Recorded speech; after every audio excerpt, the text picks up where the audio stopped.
The instant I eased my brand new Bentley flying spur into the driveway of my freshly purchased home, I felt eyes on me. I hadn't even cut the ignition before I spotted her, reflected perfectly in my rearview mirror. A woman, somewhere in her 50s, was marching across the cul-de-sac with the purposeful stride of someone about to deliver a lecture. Her platinum blonde bob didn't so much as sway in the wind, though her powder blue cardigan flapped dramatically behind her as she approached. Even from inside the car, windows sealed, I could tell her expression was carved from pure indignation. Drop your location in the comments. Let's see how far this story reaches around the world. Excuse me, she barked, her voice loud enough to pierce the glass. Who are you, and what exactly do you think you're doing with that vehicle? I stepped out, unhurried, keys dangling loosely from my fingers. Hello, I said evenly. I'm Liam, the new owner of 1648. Just settling in today. Her eyes raked over me with open disbelief. Pausing on my outfit, plain jeans, a white shirt, sleeves casually rolled. Apparently, nothing about me met her internal checklist for Bentley owner. That's ridiculous, she snapped, crossing her arms tight against her chest. The Parkers sold this place to a young professional. You look like you barely graduated high school. I'm 22, I replied, offering a calm smile. And yes, I bought the Parker property last month. The sale just closed.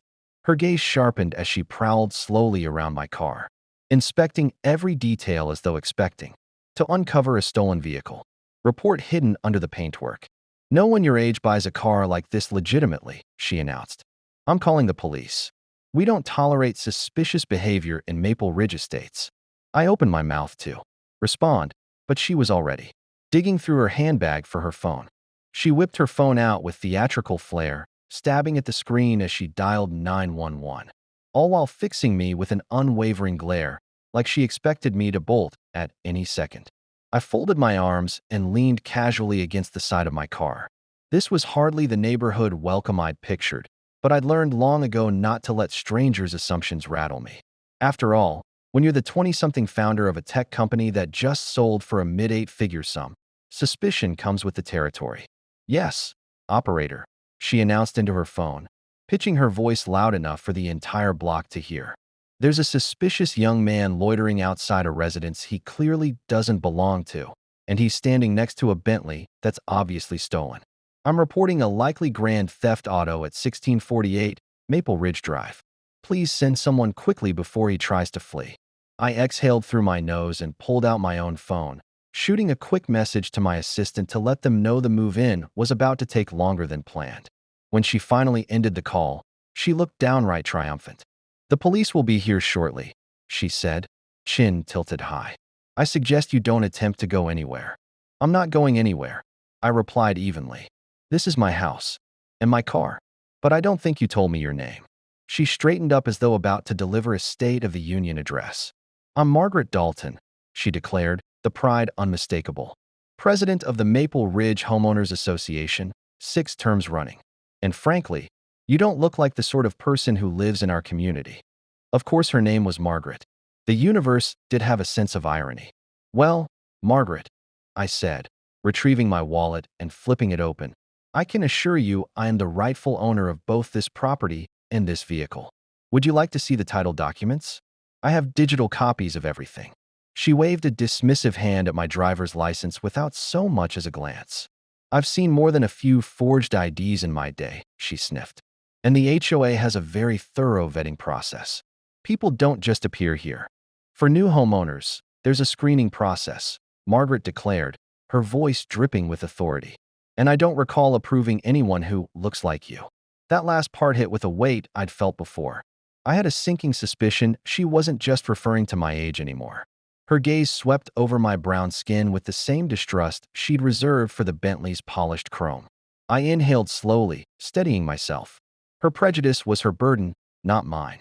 The Homeowners Association doesn't sign off on individual buyers, Margaret, I explained, keeping my tone level and professional. That's not how property law works. The previous owners accepted my offer, the bank cleared the funds, and the sale closed legally. That makes me a resident of Maple Ridge Estates, whether you personally like it or not. A blotchy flush crept up her neck and into her cheeks. We'll see about that, she snapped. And we'll definitely see about that car. No 22-year-old has that kind of money unless something shady's going on. What is it? Identity theft? Money laundering? She started pacing tight circles around the Bentley, raising her phone to snap photos from every conceivable angle, including a close-up of my license plate. By now, the spectacle had drawn a small crowd. A handful of neighbors had drifted onto their porches, whispering among themselves, their curiosity plain as day. Margaret, noticing her audience, only grew bolder. "I've seen this scam before," she proclaimed theatrically, pitching her voice so every ear on the block could catch it. "Some young guy rolls up with luxury toys he clearly can't afford, and before you know it, we're dealing with drug activity or stolen goods." Well, not in my neighborhood. I sighed and opened the glove compartment, retrieving a neat folder of paperwork. "Margaret," I said calmly, holding up the documents, "I'm a tech entrepreneur. My company was acquired last year." I continued calmly. "And here's the proof. The vehicle registration, purchase agreement, everything. This car was legally bought from Westwood Prestige Motors just 3 months ago." Margaret squinted at the documents I held out, but refused to touch them, wrinkling her nose as if they were radioactive. "Oh, please," she scoffed. "Anyone with a printer and half a brain can fake paperwork these days. My nephew works in cybersecurity. He tells me all about these sophisticated scams."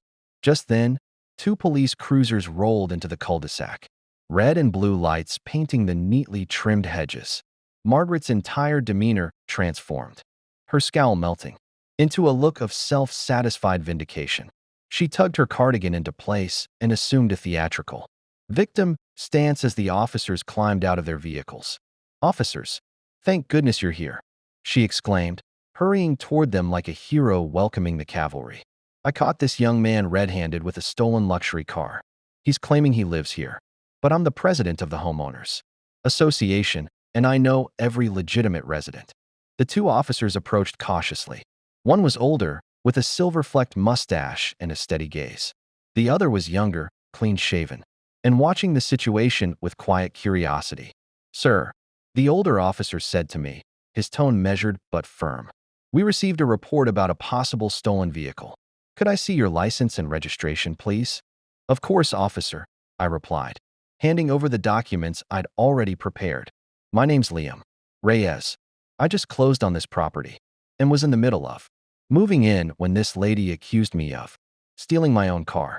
The younger officer took the papers and began reviewing them carefully, while his partner kept a watchful eye on both of us. Margaret hovered close by, unwilling to give up the stage. "He's obviously using forged identification," she insisted. "I've been HOA president for 6 years. I personally review every new homeowner application. Someone like him would never meet our community standards. And that car, that's a $300,000 vehicle. He's barely old enough to rent a car, let alone own one." The older officer raised a single eyebrow at her, ongoing commentary, but remained professional. "Ma'am," he said evenly, "please step back and let us handle this, please." The older officer finished firmly. The younger one had been typing into the onboard system on his tablet. A moment later, he walked back over and spoke quietly to his partner, though I could still hear every word. "Everything checks out," he said. "Vehicles registered in his name, no outstanding issues. Insurance is valid, and the property deed transfer was filed with the county clerk's office last month." Margaret must have caught that too, because her tone sharpened into desperation. "That's impossible," she blurted. "Run it again. He must have hacked the system or something. People like him don't own cars like that." The subtle stress on people like him didn't escape either officer. The older one turned back to her, his expression noticeably cooler now. "Ma'am," he said evenly, "what exactly do you mean by people like him?" Margaret hesitated for a fraction of a second before scrambling for an answer. "Young people," she said quickly. "That's what I meant. 22-year-olds don't drive Bentleys unless they're up to something suspicious. I'm just trying to protect our neighborhoods, property values, and keep the community safe." Before either officer could respond, a man from across the street approached. He was in his 60s, with neatly combed silver hair and a kind, open face. "Officers, sorry to intrude," he said, holding up his phone. "But I think you'll want to see this. My doorbell camera captured this whole thing. I was watching the live stream from my office when I heard the commotion. Margaret's self-righteous glare wavered for the first time, replaced by visible uncertainty. I can email you the footage, the neighbor continued, including the part where Mrs. Dalton here used some rather inappropriate language before you arrived. What kind of language, sir? The younger officer asked. The man glanced at me, visibly uncomfortable. Well, he said carefully. She stated, and I quote, "We don't need his kind dragging down our property values. I'll make sure he's gone, one way or another." And there were a few other terms used that I'd rather not repeat in public. Margaret's face went ghost pale. That's completely out of context. She sputtered. I was merely expressing concerns about maintaining community standards. The older officer turned back to me, his demeanor softening noticeably. Sir, he said, handing back my documents. Everything appears to be in order. I apologize for the inconvenience. And registration. The officer finished, handing the papers back. You're free to continue moving into your new home. Then he turned toward Margaret, his tone noticeably less polite. Mrs. Dalton, he said, may I speak with you privately for a moment? They stepped a few paces away, and even from a distance, I could see Margaret's gestures growing increasingly frantic, hands slicing through the air as she spoke, her confident demeanor unraveling. The younger officer stayed behind, offering me another apology. Sorry again about all this, sir, he said quietly. We were just responding to the call. No problem, officer, I assured him. I understand you were doing your job. By now, more neighbors had gathered on lawns and porches. But this time, the disapproving stares weren't directed at me. They were aimed squarely at Margaret. The mood in the cul-de-sac had shifted entirely. After several minutes of hushed but heated conversation, the older officer took out his notepad and began writing something down. Margaret's voice suddenly pitched high enough for everyone to hear. You can't be serious, she shrieked. I was performing my civic duty. I'm the HOA president. What happened next froze the entire block. The officer calmly turned to her and began reading her Miranda rights. Margaret Dalton, he said evenly, you are being placed under arrest for filing a false police report and for verbal harassment with discriminatory intent. Both are misdemeanors under state law. This is outrageous. Margaret wailed as he gently but firmly guided her toward the patrol car. I was protecting this neighborhood. This is reverse discrimination. I'll have your badge for this. Her protests grew more desperate with each step. I didn't mean anything by it. I was just being cautious. You can't arrest someone for being careful. The neighbors stood in stunned silence, many with phones discreetly recording, as the woman, who had terrorized the street for years with her petty rule, enforcement, and HOA threats, was placed in the back of a squad car. Her final words before the door shut were as strangled. This is all a misunderstanding. Call my attorney. A week later, an official letter arrived from the Maple Ridge Homeowners Association. It stated that Margaret Dalton had been immediately suspended from her position pending a special vote. The emergency meeting concluded with a unanimous decision, 27-0, to remove her from the board permanently. The letter wasn't the only fallout. Margaret faced legal repercussions as well. A $5,000 fine for filing a false report and a requirement to complete several dozen hours of mandatory community service. Word spread quickly around the neighborhood. According to the grapevine, her real estate agency had quietly placed her on administrative leave after multiple clients refused to work with her. A few weeks later, I happened to see her again, of all places, in the aisle of the local grocery store. Gone was the self-appointed queen of the cul-de-sac. The once commanding posture had collapsed into something smaller, quieter. She spotted me before. I could decide whether to acknowledge her and immediately turned away, her cheeks flushing crimson. Without a word, she abandoned her half-filled cart and hurried for the exit. It was a strangely poetic ending.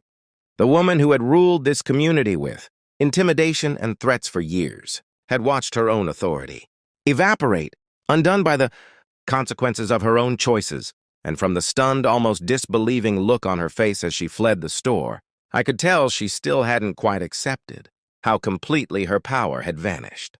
Did you enjoy the video? Then show your support with a like, share your thoughts in the comments, and subscribe to become part of this journey.